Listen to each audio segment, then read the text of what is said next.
हमारे बीच में उपस्थित राजस्थान के लोकप्रिय मुख्यमंत्री आदरणीय भजनलाल जी,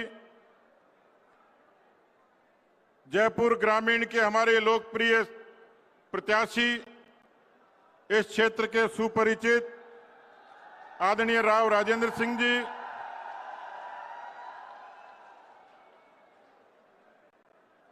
और इस सभा में उपस्थित सभी हमारे सम्मानित विधायकगण, मंत्रीगण, सभी सम्मानित पदाधिकारी, यहां पर उपस्थित सभी माताओं, बहनों, किसान भाइयों और नौजवान साथियों।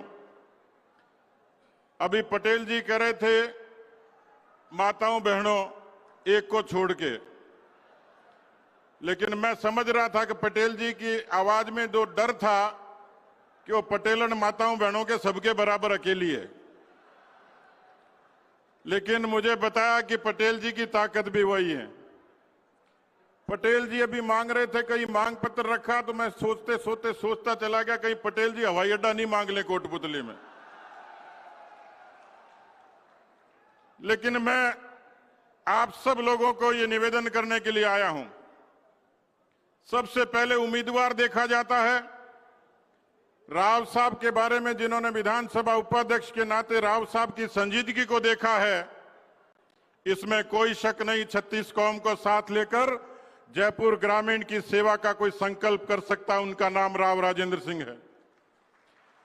मैं आप सब लोगों से निवेदन करना चाह रहा हूं, इस राजस्थान की धरती पर ईआरसीपी, यमुना जल समझौता, डीजल और पेट्रोल पर वैट को कम करना और इस राजस्थान में पेपर लीक के चोरों को जेल के भीतर बंद करना, ये काम राजस्थान की भजनलाल जी की सरकार ने किया है।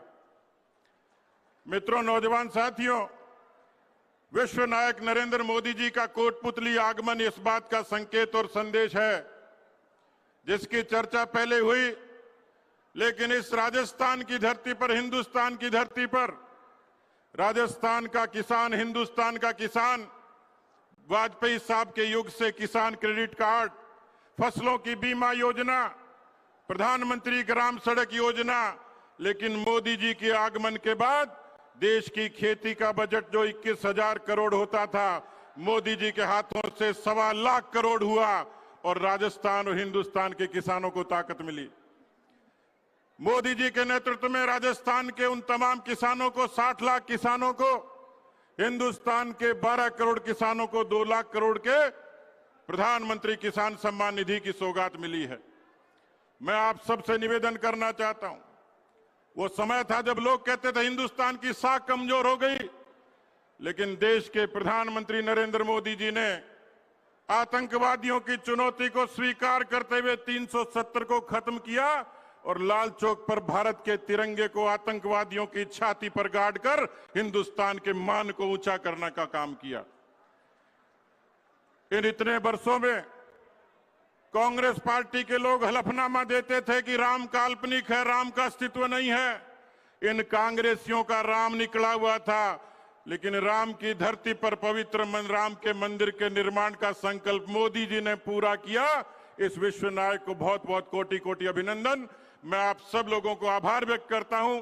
कोटपुतली के किसानों और नौजवानों की इस धरती पर प्रधानमंत्री मोदी जी का आगमन, मुझे लगता है कि राव साहब के विजय मार्ग को प्रशस्त करने का आधा काम जिसने कर दिया, बाकी का काम हम सब लोग मिलकर, 36 कौम के लोग मिलकर करेंगे। बहुत बहुत धन्यवाद। जय हिंद, जय भारत।